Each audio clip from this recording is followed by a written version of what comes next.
What's up, guys? Today we're talking about one of our favorite topics, grip. Does it matter? Yes. Why does it matter? Because of this. So we talk about a lot of grip stuff as it relates to firearms, pistols, carbine, and then everyday interaction, especially as it relates to the gym. Hanging from pull-up bars, deadlifts.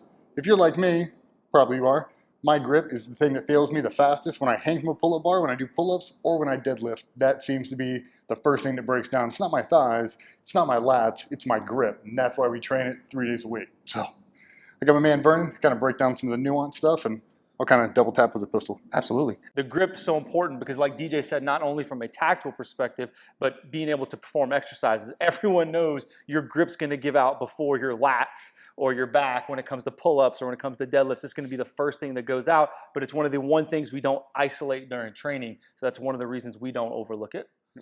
So one of my favorite things we talk about, just because most people don't train it, is the open hand. If you think about palming a basketball, your hand size, you can't just make it grow bigger. You just can't. So there's things you can't palm, but if you maximize what you already have in a realistic surface, because if I grab Vernon, I'm not always going to get a full purchase. I might have to grab him as big as I can, and I might have to just use fingertips. So what we do is we start out with whatever dumbbell you can comfortably hold, and we work ourselves up to something. We try not to cheat and use fingertips. We try to make it harder than it actually is, but just static holds, I feel, are a pretty good equalizer. Just firm hands on there. We don't make it too big to where we can't get it off, but something you can hold comfortable for 20 to 30 seconds.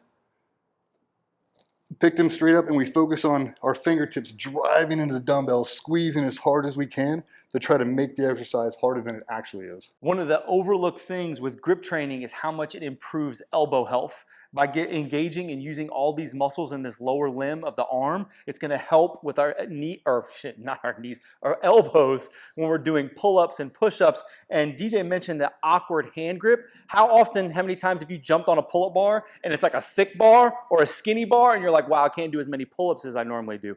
That's why it's important for us to train not only just farmer's carries on a regular handle, but change the implement so we are getting wider in our hand grip, like DJ said, when you have to grab something. Yeah, I mean, you grab anything, it's not always going to be a perfect 45-pound bar. It's not going to have knurling. It's going to be slick. There's going to be an obstacle on it. It's going to be rain on it. We have to maximize our grip and to be able to understand the nuances.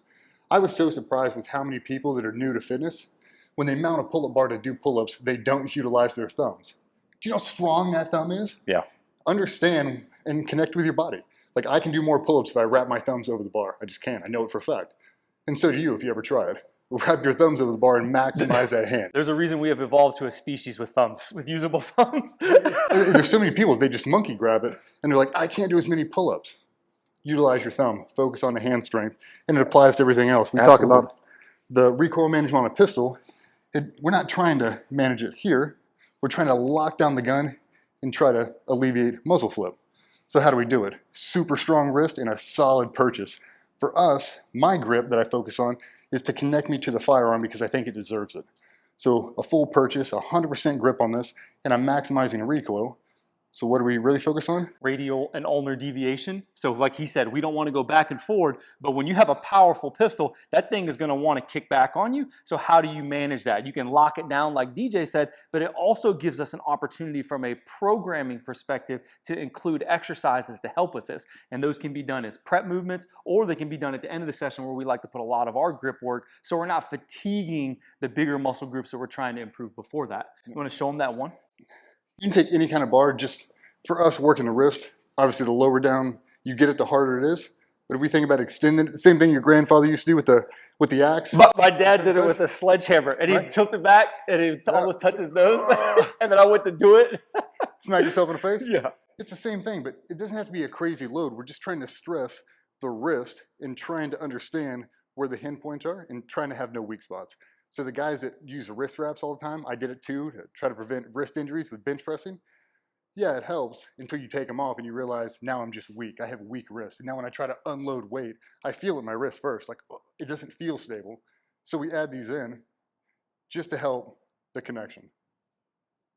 Be able to understand the wrist. And think about the muscles moving up to the elbow. It just helps connect the dots. A lot of guys ask, they see videos of us training or whatnot, like, how do I get bigger forearms? Well, the joke is bench 400 pounds and you'll have big forearms. I've never seen anyone strong as hell with small forearms, but when it comes to the tactical population and doing things, we want to make sure we're focusing on these small groups. Small hinges swing big doors, and if we can manage and program for these small hinges, we'll allow our body to pull those big doors when we need to. Absolutely. Grip matters. It's a fact.